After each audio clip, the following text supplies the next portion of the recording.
6 तारिखରେ बंगोपसागर आउ एक बड़ लघुचापर आशंका 4 तारिख राज्य में बढ़ वर्षार परिमाण। तो चलो देखि नबा संपूर्ण अपडेट कौन रही। 6 तारिखरे बंगोपसागर आउ एक लघुचापर आशंका रही। 4 तारिख राज्य में बढ़ वर्षार परिमाण। वर्षा भिजिपारे ए वर्षर पार्वण। अक्टोबर 6 बंगोपसागर आउ एक लघुचाप क्षेत्र सृष्टि होवार संभावना देखा। फल 4 तारिख राज्य में वर्षार परिमाण वृद्धि पाइपे। 4 तारिख 10 तारिख जाए राज्य में विभिन्न स्थान में विक्षिप्त वर्षा जारी रही। राज्य में केउ जिले में यार केते प्रभाव पड़ो से नहीं आकलन होइनथिबा पाणीपाग केन्द्र पक्षर सूचना दी जाइए। आगामी 7 दिन जाए राज्य हालुकार मध्यम धरण वर्षा हो पारे। विशेष वर्षार संभावना कम थिबारु दिन तापमात्रा अधिक रहिबो। तेबे उत्तर ओडिशा सह दक्षिण ओडिशा रे आज घड़घड़ी बिजुली वर्षा नहीं येलो अलर्ट जारी करा जाइए। मयूरभंज, केन्दुझर, मालकानगिरी, कोरापुट, रायगड़ा, नवरंगपुर, कलाहांडी, नुआपड़ा, बलांगीर और बरगड़ जिले में येलो वार्निंग जारी करा जाइए। जून 1 रु वर्तमान सुधा 1092 मिलीमीटर वर्षा होइथिबार सूचना देइछि पाणीपाग विज्ञान केन्द्र। किंतु एबे भी राज्य में 5% कम वर्षा रेकर्ड करा जाइए। चलन देखिए परवर्ती अपडेट कौन रही। दीपावली पूर्व कर्मचारी को बड़ उपहार देवे राज्य सरकार, बढ़िव दरमा एवं पेंशन। तो चलन देखि नबा संपूर्ण अपडेट कौन रही। सरकार सरकारी कर्मचारी मानकु बड़ उपहार देवाकू जाउछन्ति। दीपावली पूर्व कर्मचारी को महंगा भत्ता उपरे एक बड़ वृद्धि घटिपारे। वास्तव में राज्य सरकारी कर्मचारी महंगा भत्ता 46% रु 64% को वृद्धि करिवे बोली बेस चर्चा करा जाउछि। एहार सुविधा पेंशनभोगी मानक पई मध्ये उपलब्ध रहिबो।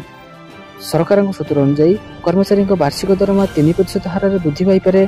से भली चुक्तिभित्तिक कर्मचारी दरमा 4% वृद्धि अनुसार संशोधित करा जिवो। एथिपाई अर्थ विभाग समस्त विभाग को निर्देश नामा जारी करिछे। एहा सहित सरकारी कर्मचारी दरमा एवं पेंशनभोगी पेंशन रे एक बड़ वृद्धि घटिपारे। वर्तमान राज्यर सरकारी कर्मचारी को 46% हार महंगा भत्ता प्रदान करा जाउछे। एही 4% वृद्धि सहित कर्मचारी भत्ता केंद्रीय कर्मचारी तुलन में वृद्धि पाइब।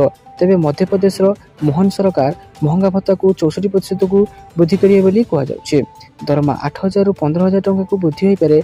एहीपरि मध्य प्रदेश कर्मचारी वेतन 8,000 रु 15,000 टंका को वृद्धि देखा मिल पारे। या व्यतीत कर्मचारी पेंशन राशि 5,000 रु 7,000 टंका को वृद्धि करा जाई परिबो। तो यह थिला केवल मध्य प्रदेश लोक मानक पई। तो आम ओडिशा मध्ये जो माने एई भली योजना चाहुछंती से माने आम वीडियो तले निश्चित कमेंट करि परिबे। तो चलो देखिया परवर्ती अपडेट कोन रहिछि। राज्यवासी पई बड़ खबर, एबे बंद हेबनी बीएसवाई नवीन कार्ड, जारी रहिबो सेवा। तो चलो देखिनबा संपूर्ण अपडेट कोन रहिछि। राज्य रे एबे बंद हेबनी बीएसकेवाई नवीन कार्ड, नुआ योजना लागू हे पर्यंत जारी रहिबो बीएसकेवाई कार्ड।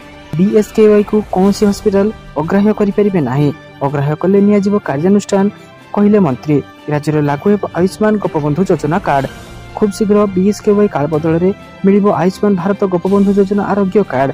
पूर्व सुविधा सह अधिक लाभवान हेबे हिताधिकारी। खूब शीघ्र चूड़ांत मेडिलिटी प्रकाश पाइब। एवं राज्य में 96,50,000 बीपीएल एवं एपीएल परिवार बीएसकेवाई अधीन में स्वास्थ्य सेवा पाउछन्ते। स्वास्थ्य विभाग पक्षर मिलथिबा सूचना अनुसार ए समस्त परिवार राज्य में 2 नुआ स्वास्थ्य बीमा सामिल हो पारे। केवल बीपीएल परिवार सदस्य मानक पई उद्दिष्ट आयुष्मान भारत योजना रे बीएसकेवाई रो प्राय 60% हिताधिकारी सामिल हेबे। बड़का 40% हिताधिकारी को गोपबंधु जन आरोग्य योजना रे सामिल करा जाय परिबो।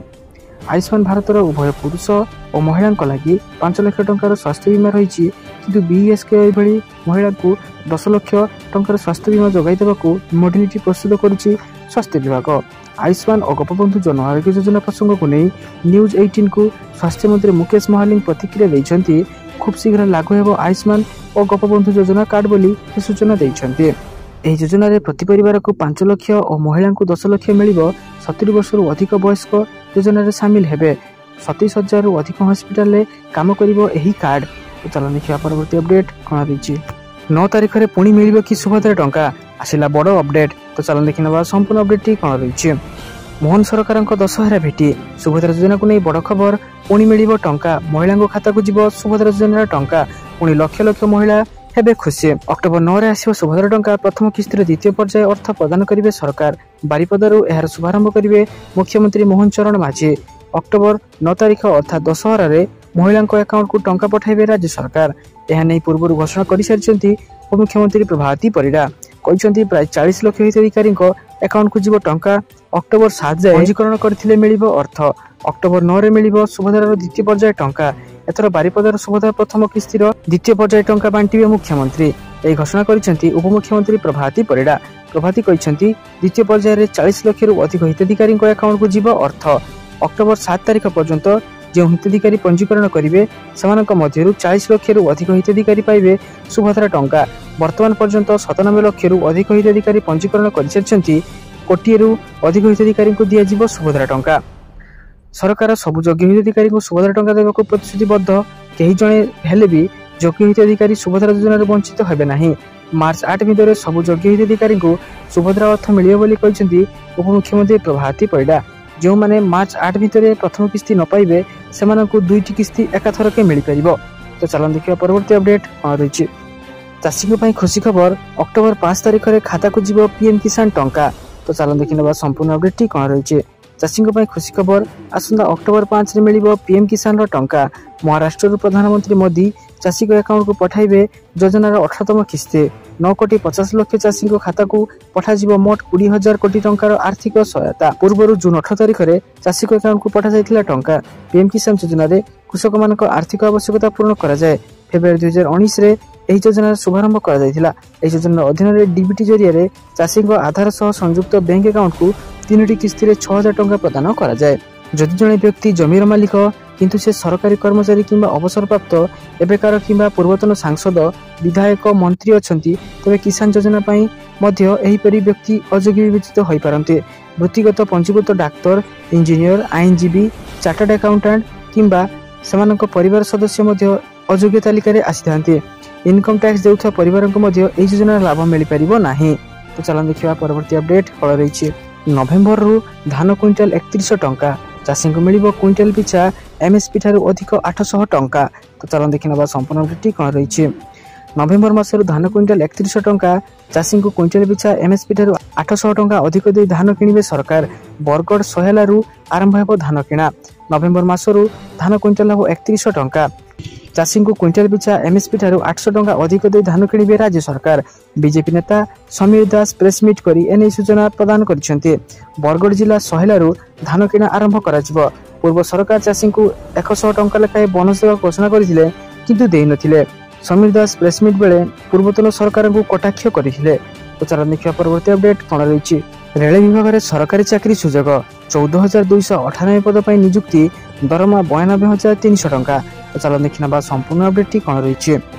रेलवे नियुक्ति बोर्ड एक विज्ञप्ति जारी करी कहिछि जे टेक्नीशियन पदवी पर ऑनलाइन आवेदन प्रक्रिया 2 अक्टोबर 2024 रे पुनः आरंभ कराजिबो।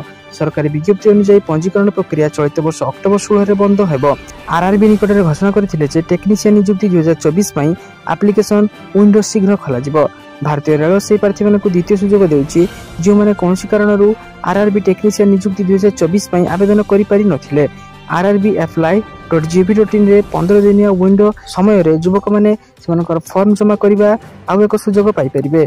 एही रेल नियुक्ति विज्ञप्ति चलित वर्ष फेब्रुआरी प्रकाश पाइथिला। टेक्नीशियन ग्रेड 1 सिग्नल एवं टेक्नीशियन ग्रेड 3 पोस्ट गुडिक पई आरआरबी आवेदन गुडिक आमंत्रण करिছে। मोट पोस्ट रही 14,298 टी। टेक्नीशियन ग्रेड 1 सिग्नल पई 1,092 टी पोस्ट। टेक्नीशियन ग्रेड 3 पई 8,052 टी पोस्ट। टेक्नीशियन ग्रेड 3 कर्मशाला एवं चट पई 5,154 टी पोस्ट।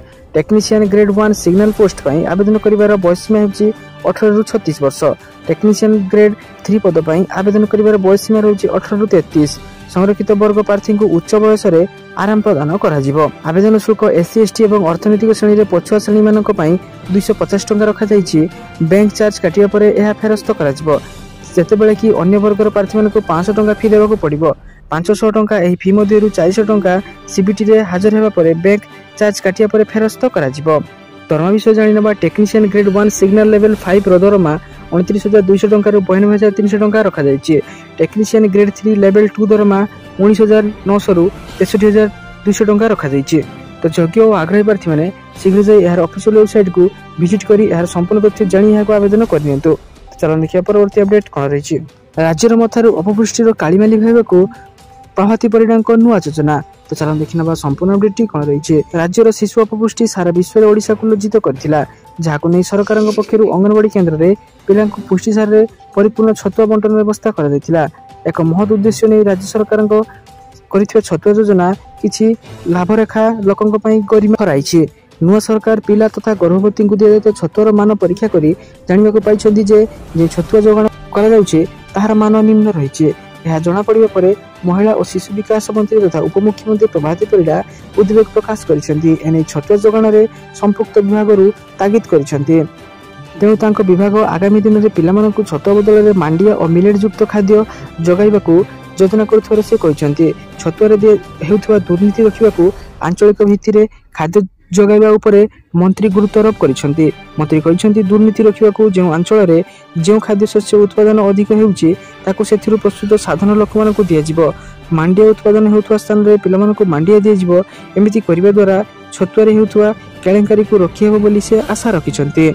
ତ ସାରାଦିନ ଏପରି ବଛା ବଛା ଏବଂ ଗୁରୁତ୍ୱପୂର୍ଣ୍ଣ ଖବର ଜାଣିବା ପାଇଁ ଆମ ଚ୍ୟାନେଲକୁ ସବସ୍କ୍ରାଇବ କରି ରଖନ୍ତୁ।